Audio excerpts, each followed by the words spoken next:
सवाल दोस्तों, तो यार क्या हाल है। आज की इस वीडियो में हम जानेंगे कि एनपीवी और आईआरआर किस तरीके से आप इंटरनल रेट ऑफ रिटर्न और नेट प्रेजेंट वैल्यू किस तरीके से फाइंड आउट कर सकते हो। ठीक है, एक्सेल में फार्मूलाज के थ्रू। तो देखें यहाँ पे आपके पास शायद जो डेटा यहाँ पे गिवन है, ठीक है। आपके पास एक इलेक्ट्रिक पावर ट्रक है जिसकी कॉस्ट ऑफ कैपिटल आ रही है 22,000, ठीक है। दूसरे आपके पास गैस पावर ट्रक है जिसकी कॉस्ट है 17,500, ठीक है। और नंबर ऑफ ईयर्स यानी कि कितने ईयर्स के लिए आप इन्वेस्टमेंट करना चाह रहे हो वो है 6, ठीक है। अब नेट कैश प्रेजेंट फ्लो जो इलेक्ट्रिक ट्रक से आना है एक साल में वो आना है 6,290। दूसरा net cash flow for the gas truck per year आना है वो है 5,000, ठीक है। फिर आपके पास यहाँ पे weighted average cost of capital, ठीक है, जिसको हम वैक बोलते हैं इन शॉर्ट। और ये बता रहा होता है कि जो आपने कॉस्ट ऑफ कैपिटल कितनी लगी आपको, ठीक है, ऑन एवरेज, यानी कि वेटेड एवरेज लेता है कि ये जो कॉस्ट ऑफ कैपिटल है ऑब्वियसली ये आपने या तो फिर डेट लिया होगा या तो फिर अपनी इक्विटी से इस कॉस्ट को फंड यानी कि ये इस फंड को कलेक्ट किया होगा आपने, राइट। अच्छा, यहाँ पे आपके पास है net cash flow of 6 years for the electric truck और यहाँ पे आपके पास है net cash flow of 6 years for gas truck, ठीक है। पूरे साल का ही है, 6 ईयर्स में इसको इतना आना है यहाँ से और यहाँ पे इतना आना है, ठीक है। और यहाँ पे अगर आप देखें तो मेरे पास 6 ईयर्स हैं, ठीक है, और इनके कैश फ्लोज हैं यहाँ पर। और यहाँ पे इसकी जो है प्रोजेक्ट इलेक्ट्रिक ट्रक है उसके कैश फ्लोज हैं, यानी कि हर साल इतना कैश फ्लो आना है। और जो प्रोजेक्ट आपके पास गैस ट्रक है उसके जो हर साल है वो मुझे 5,000 आने हैं, ठीक है। तो अब मुझे डिसाइड करना है कि क्या मैं प्रोजेक्ट ईटी में इन्वेस्ट करूँ या मैं प्रोजेक्ट जीटी में इन्वेस्ट करूँ। और ये मैं किस तरीके से डिसाइड करूँगा, मैं देखूँगा कि किसकी एनपीवी वैल्यू जो है पॉजिटिव में आ रही है, ठीक है, या किसका आईआरआई जो है ज़्यादा आ रहा है, इंटरनल रेट ऑफ रिटर्न, यानी कि कौन जो है मुझे ज़्यादा दे रहा है। अब जाहिर सी बात है, अगर यहाँ पर अगर सिंपल हम देखें तो ये 6,000 ज़्यादा cash flow as compared to the 5,000। लेकिन क्या कॉस्ट ऑफ कैपिटल दोनों की जो है हो सकता है डिफरेंट हो, क्योंकि ये तो वैक है, वैक is the average cost of capital, यानी कि जो एवरेज कितनी है, ठीक है।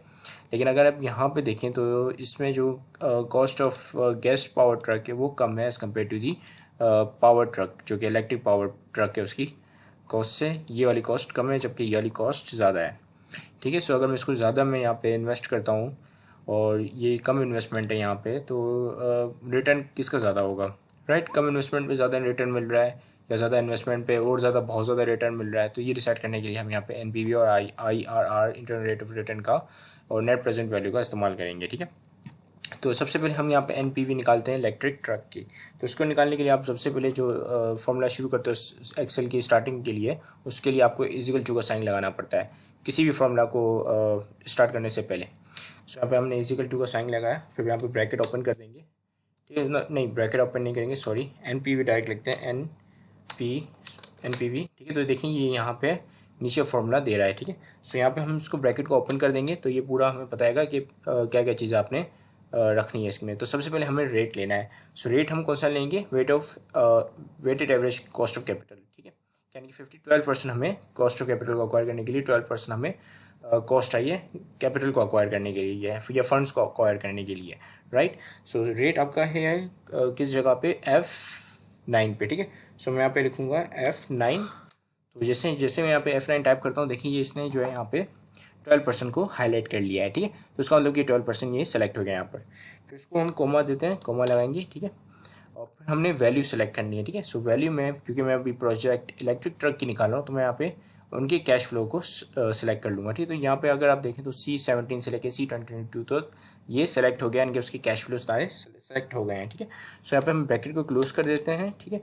और एक और चीज़ ये हम करेंगे कि यहाँ पे प्लस कर देंगे जो हमने इनिशियल इन्वेस्टमेंट लगाई विच इज़ 22,000, ठीक है। सो यहाँ पे हम उस इनिशियल इन्वेस्टमेंट को प्लस कर देंगे अपनी नेट प्रेजेंट वैल्यू निकालने के लिए। अगर हम ये नहीं करते हैं तो आपकी जो नेट प्रेजेंट वैल्यू होगी वो ओवर स्टेटेड हो जाएगी, यानी कि जितनी है उससे कम बहुत ज़्यादा आपके पास आएगी, ठीक है, क्योंकि आपने यहाँ पे इनिशियल इन्वेस्टमेंट आपने लेस नहीं की है, ठीक है। सो इनिशियल इन्वेस्टमेंट हमारी क्या है, C16, ठीक है, 22,000। सो यहाँ पे हम C16 यहाँ पे लिख लेते हैं, तो ये इसको हाईलाइट कर लेगा, यानी कि ये चीज़ सेलेक्ट हो गई, ठीक है।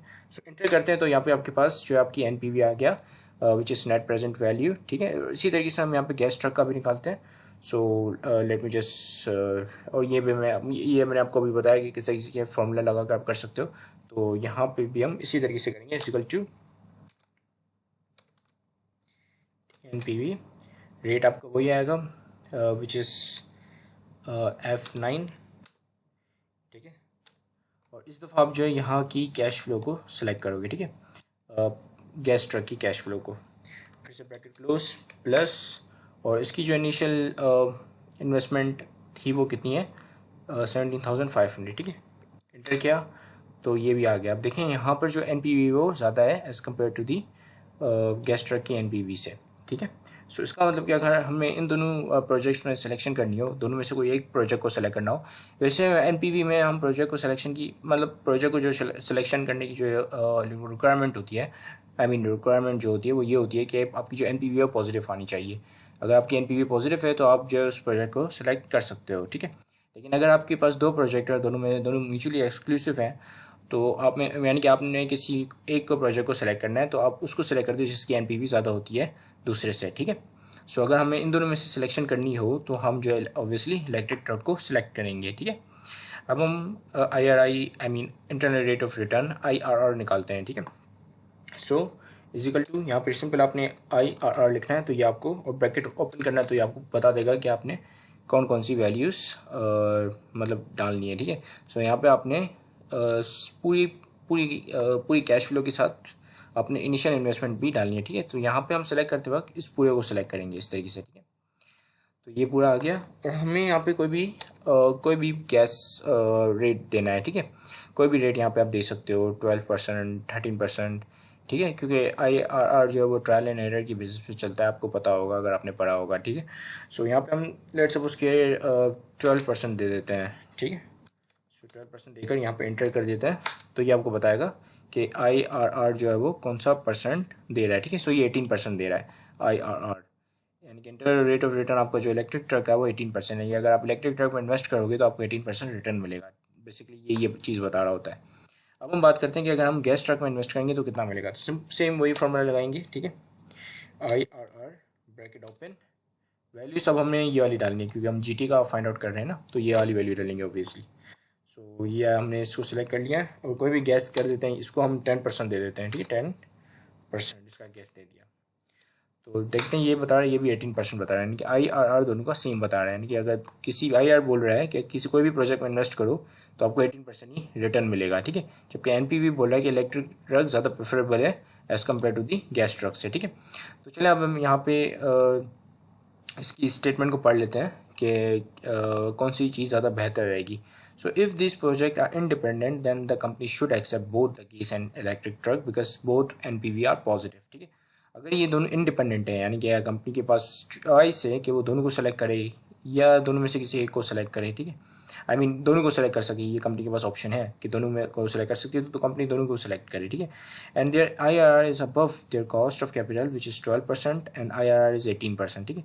सो अगर आप देखें तो उसकी जो कॉस्ट ऑफ कैपिटल आ रही है 12%, जबकि IRR बता रहा है कि 18% रिटर्न आएगा, ठीक है। So it's worth it, basically ये चीज़ कहना चाह रहा है। But in the case of mutually exclusive selection, then the company should accept the electric truck project and reject the gas truck project, as the electric truck has a higher NPV than the gas truck, ठीक है। सो जैसा कि यहाँ पे हमने already discuss किया था कि NPV इलेक्ट्रिक ट्रक की जो NPV है वो ज़्यादा as compared to the gas truck, so NPV ये चीज़ सेलेक्ट होनी चाहिए, ठीक है।